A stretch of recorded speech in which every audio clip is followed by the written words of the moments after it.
Bueno, los que pueden encender las cámaras, por favor, si lo pueden hacer, así nos miramos, nos conocemos un poco. El que puede, ¿no? El que no. Buenos días. Buen día. Buen día. ¿Cómo están a todos? ¿Qué tal? ¿Cómo andás? Qué bueno verles las caras, porque ahora los conozco de nombres, pero yo no tengo la oportunidad de verles las caras nunca. Bueno, gracias por conectarse. Hoy vamos a hacer esta reunión para explicar un poco más o menos cómo es la estructura del trabajo. Yo soy Federico Cañani, soy docente de Economía, ¿sí? La Comisión 1, soy licenciado en Economía. Y bueno, la idea es, yo les voy a hacer una introducción más o menos de cuáles son la temática, los objetivos. Anaí, la encargada de todo lo que es el trabajo, la estructura de este programa. No sé si querés hacer una presentación, Anaí. Bueno, nosotros probablemente tuvieron a alguien más del equipo de competencias discursivas en otra materia. La idea es que podamos acompañarnos en lo que es la escritura en las disciplinas y poder ayudarlos un poco con la parte de la redacción, la presentación de trabajos, no el contenido curricular de la materia, que para eso tenemos a los profes, que les van a aclarar cualquier duda, pero lo que vamos a ver hoy tiene que ver con la presentación del trabajo y la redacción principalmente. ¿Mm? Ya tuvieron la oportunidad de ver un primer video donde más o menos fuimos viendo la consigna del trabajo y algunos ejemplos de cómo estructurar el trabajo integrador.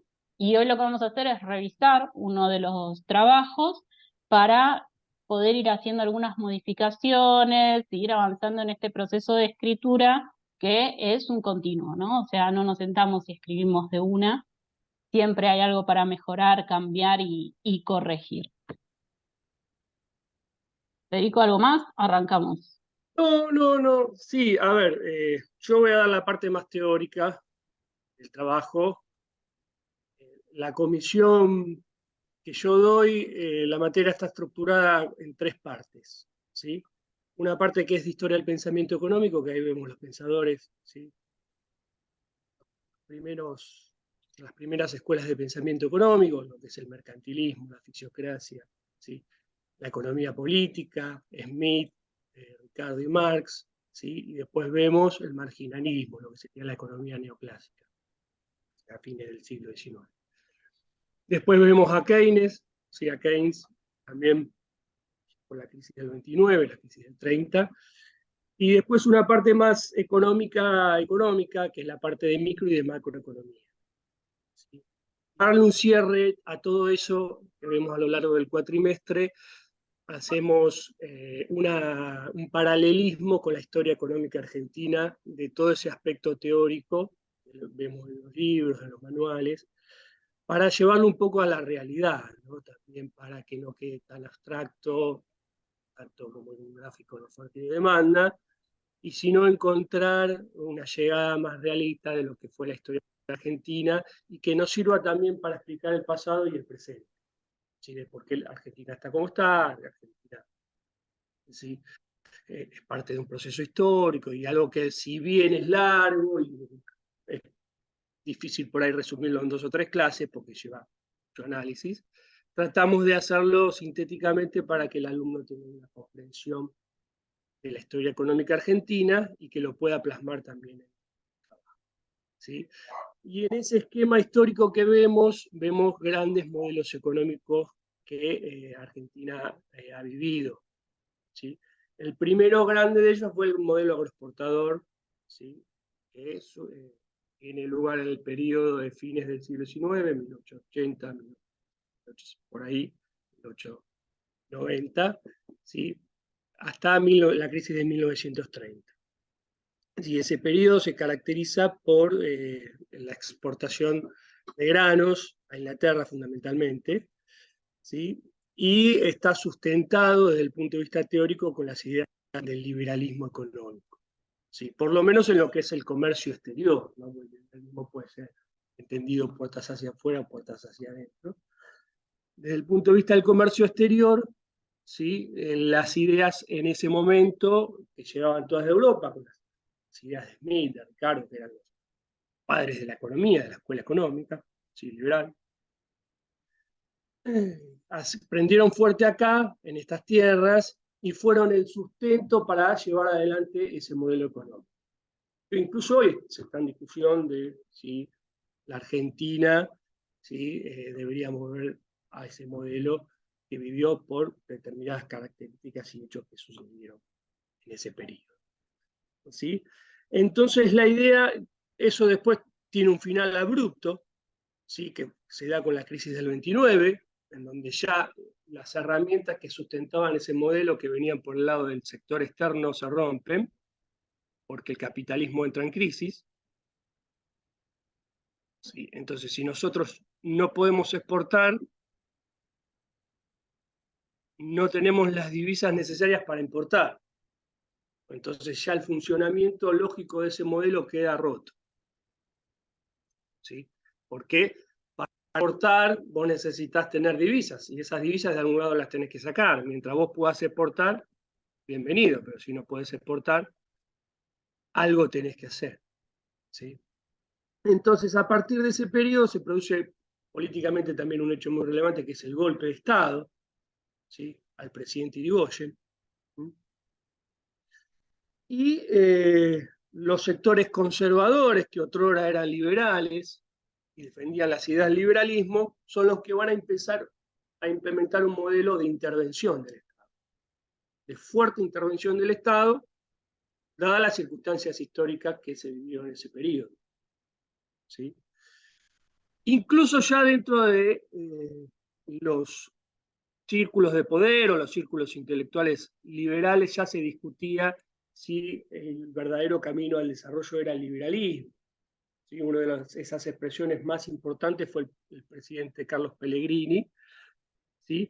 Que él defendía abiertamente la idea de empezar a industrializar el país como vía para no depender tanto del sector agropecuario. ¿Sí? Pero bueno, después del devenir histórico, hizo con la crisis del 30, Pellegrini del siglo XIX, todavía no. El capitalismo ya había entrado en crisis, hay una crisis muy fuerte en 1873.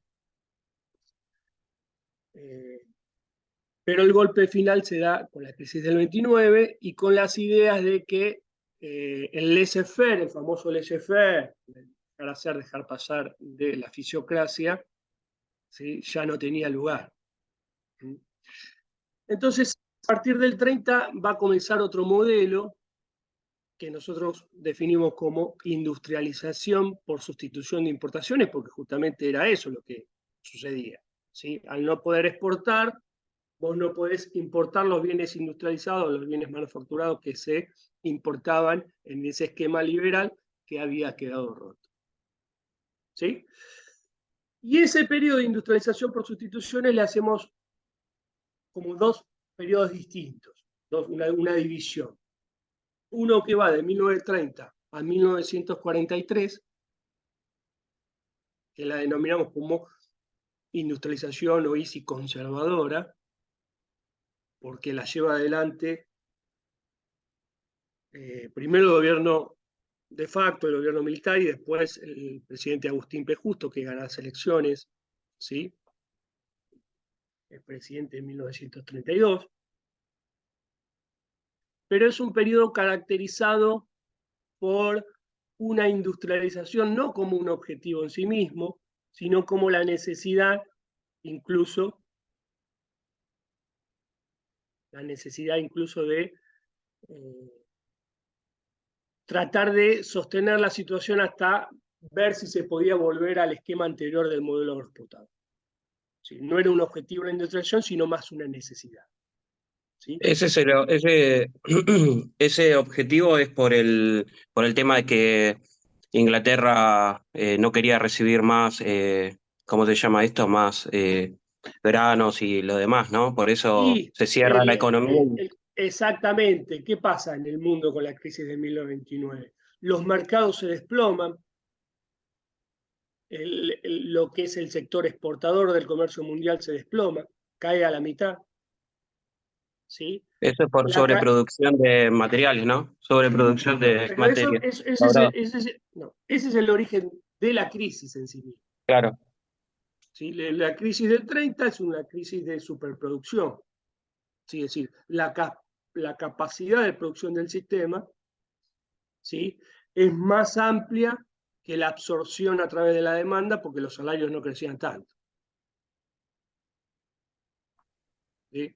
Entonces los salarios son un componente fundamental de la demanda agregada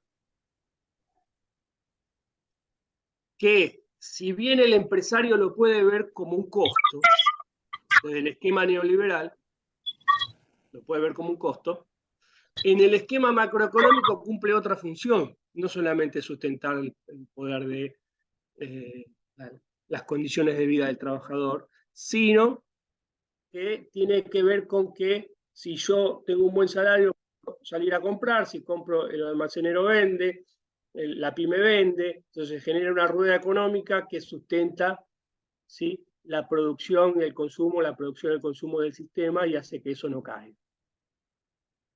¿Sí? Si vos haces caer el salario, por ahí el empresario se cree que se lo están beneficiando, porque vos decís, bueno, voy a pagar menos los salarios, voy a obtener mucha ganancia, pero a su vez eso repercute en la demanda agregada y hace que la economía entre en recesión. La más importante de este sistema fue en 1929, en donde se puso en duda la viabilidad del capitalismo. No estamos hablando de una crisis. Porque, ¿no? Estados Unidos, que es la economía más grande del mundo, tenía 25% de ocupación. ¿Sí? Entonces, en ese esquema, los países, ¿qué hacen? Empiezan a defender el empleo, empiezan a defender su producción y se cierran. Como se cierra la economía mundial, nosotros éramos muy dependientes del sector externo, ¿sí?, automáticamente quedamos con un modelo que ya no era viable desde el punto de vista de su de funcionamiento. No porque por una cuestión propia, ¿no?, o porque le iba mal al agro, al campo, no, sino porque ya los mercados se cerraron y vos tenías sobreproducción interna que no era absorbida por nadie. O antes te la compraban afuera. ¿Sí? Entonces empezaron, todo el sector agropecuario empezó a entrar en crisis, incluso a fundirse los productores agropecuarios, y el Estado salió a rescatarlo. ¿Sí? ¿Cuál es la conclusión de esta situación? Por lo menos en lo que sucedió en la crisis. Que el intervencionismo del Estado claramente es a consecuencia de que el liberalismo ya no funcionaba, no que alguien vino y intervenía. ¿Sí? Porque nos quedamos sin mercado. Inglaterra, que era nuestro principal comprador, se cierra a sus ex colonias, el Commonwealth, y le empieza a comprar exclusivamente a ellos para defender sus puestos de trabajo.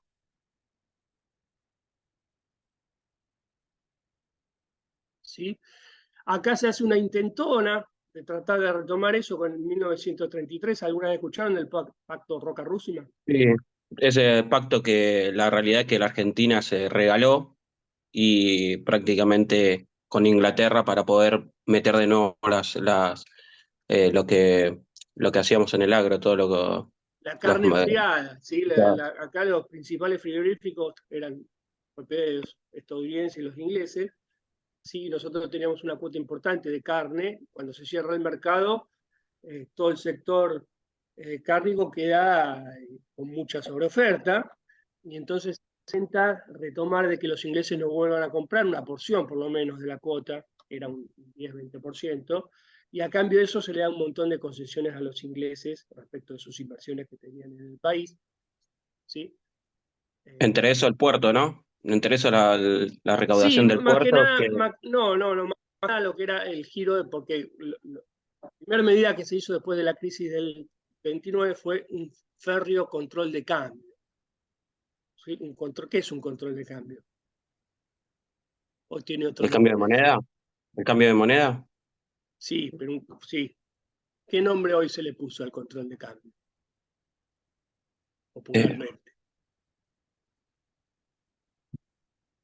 Ay, no sé. Efectivamente, hablando. Cepo, Ah, ¿sí?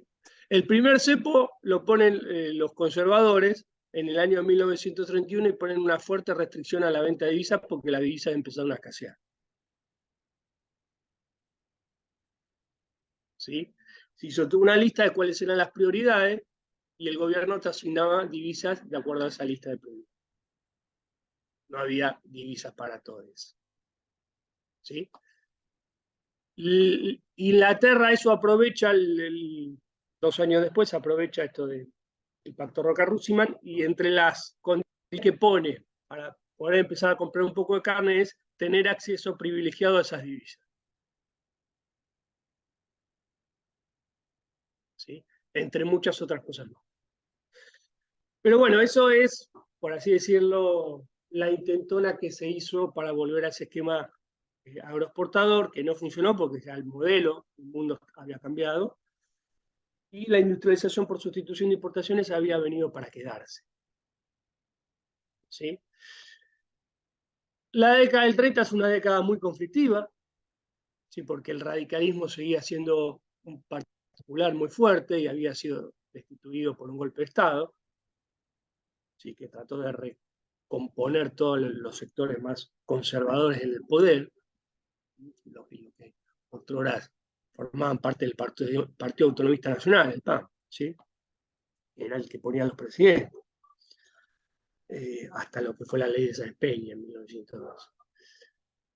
Y después permite que gane Irigoyen en 1916. Entonces fue un periodo caracterizado por persecuciones políticas, por grupos paramilitares, el radicalismo en abstención, ¿sí? Donde las elecciones se hacían en forma fraudulenta, porque cada vez que se hacían elecciones limpias, ¿quién ganaba? El radicalismo, ¿sí? Porque era un partido popular. ¿Mm? Y entonces se apelaba a lo que se decía en ese momento el fraude patriótico, imagínense, ¿no? Fraude patriótico, que era una especie de justificación del fraude para que no volviera al sector popular que significaba el radicalismo irigoyenista. ¿Sí? Porque el radicalismo también estaba dividido. Había una ala que era de Irigoyen, que era popular, y otra que era, ¿sí?, la de Alvear, que era la conservadora, que es la UCR antipersonalista, se llamaba. ¿Sí? Entonces, es una situación de idas y vueltas, donde comienza un fuerte periodo de crecimiento de la industria por la necesidad, ¿sí? Pero que el sector popular seguía quedando relegado a ese modelo. ¿Sí? No era un objetivo político en sí mismo, no había una defensa de los sectores populares, ¿sí? O una visión de que el salario o los trabajadores necesitaban cumplir un rol fundamental en ese esquema. Y eso va a tener un quiebre en 1943, se produce un golpe dentro de las Fuerzas Armadas, que va a llevar adelante el Grupo de Oficiales Unidos del GOU, donde estaba Perón. Y a partir de ahí, con la sucesión de distintos presidentes, va a comenzar a tener un nuevo rol de esquema industrializador del país, ¿sí? Y va a comenzar otro periodo de la industrialización por sustitución de importación, en donde la gran figura de ese momento va a ser la de Juan Domingo Perón, ¿sí? En principios de la Secretaría de Trabajo y Previsión Social, después va a tener otros cargos, va a ser vicepresidente, con la lógica de que el peronismo va a encarar unas banderas bien definidas, esto de la justicia social, esto de la independencia económica, ¿sí? Y va a sostener que el modelo agroexportador ya está agotado y había que industrializar la economía, pero como un objetivo en sí mismo, no como la necesidad de poner un parche, ¿sí? Y en esa industrialización, porque se veía que los países más fuertes eran los países industrializados, en Europa, Estados Unidos, que eran sumamente proteccionistas. En absoluto, esos países, Estados Unidos y Europa, Francia, Alemania, ¿sí? Que son las industrializaciones más tardías después de Inglaterra, eran liberales. El liberalismo es una consecuencia de después. Cuando los países ya hacen crecer sus industrias, después empiezan a definirse como liberales. ¿Por qué? Porque ya tienen sus industrias desarrolladas, ya tienen sus industrias competitivas y pueden salir a competir al mundo. No es que la competencia viene como consecuencia del liberalismo. ¿Sí? Esos fueron Entonces, los 30 años dorados que le dicen el estado de bienestar keynesiano que después, bueno, ¿no? ya hay una, claro, ahí eso, en un principio la crisis que se sucede en el mundo es analizada teóricamente, porque lo primero que hace el gobierno norteamericano, ¿sí? Que tenía un presidente republicano, que era más liberal, más conservador, Hoover se llamaba, es volver a las ideas de Smith o de Ricardo, decir, bueno, empecemos a liberar la economía, ¿sí? Empecemos a que el mercado autorregule, y la economía cada vez entraba en más recesión. Era como obvio de que las ideas liberales no funcionaban, y ahí la figura de Keynes va a volverse importantísima, porque Keynes va a repensar el liberalismo, lo va a repensar. ¿Y por qué va a ser tan importante la figura de Keynes? Porque Keynes, el maestro de Keynes, los maestros de Keynes, ¿sí? Son los liberales. Él viene de Inglaterra, de la escuela inglesa de economía política. ¿Sí? Todos sus maestros, ¿sí? Toda la economía que se analizaba en ese momento en Oxford, en Cambridge, ¿sí? Eran de perfil liberal. Y entonces él, cuando realiza su teoría, la realiza, ¿sí? Sabiendo bien la teoría liberal, porque es la que le habían enseñado. ¿Sí? No es que él es un outsider del liberalismo, no, no. Él se forjó en el liberalismo. ¿Sí? Sus ideas al principio. Entonces tenía mucho más sustento lo que él decía, porque él conocía bien la teoría liberal. ¿Sí? La conocía bien. Entonces, escribe un libro, al principio, ya los primeros párrafos, se encarga de advertir de que lo que suponía la teoría liberal estaba equivocada y que algo había que hacer. Algo distinto había que hacer porque el sistema estaba entrando en una crisis muy fuerte. Y del otro lado del mundo, ¿a quién tenían? ¿Sí? En la Unión Soviética estaba el comunismo. ¿Sí? En 1917 había la Revolución Soviética. El mundo tenía algo para ver como alternativa. ¿Sí? Entonces Keynes va a escribir la teoría general, ¿sí? Más allá de decisiones o discusiones que pueda tener el texto, en donde la filosofía más básica de ese texto es: el Estado tiene que salir a rescatar a la economía y sacarla de la crisis, que le había puesto el liberalismo, justamente. Claro. ¿Sí? Y lo hace, da muchos ejemplos de que tiene que aumentar el gasto público, de que no, la economía está en deflación, ¿sí? La deflación está perjudicando mucho a la economía. Fíjense, la crisis más importante del capitalismo se da con caída de precios, no con inflación. ¿Sí? La inflación en ese momento no era un problema, la deflación era un problema y los precios no se movían, pero el mundo estaba con 25% de desocupación. ¿Sí? Y viendo si el sistema era viable o no. O sea que atentos a esto. Entonces él dice, no, hay que sacarla de esto, hay que mover la rueda económica, crear la teoría de la demanda efectiva, el Estado tiene que salir a intervenir, tiene que salir a dar una vuelta de tuerca, ¿sí? Y bueno, eso empieza a prender fuerte, en Estados Unidos gana Roosevelt, que es un presidente demócrata, y empieza a hacer un New Deal, ¿sí? El New Deal, que es una especie de plan de intervención del Estado, de obra pública y todo lo demás.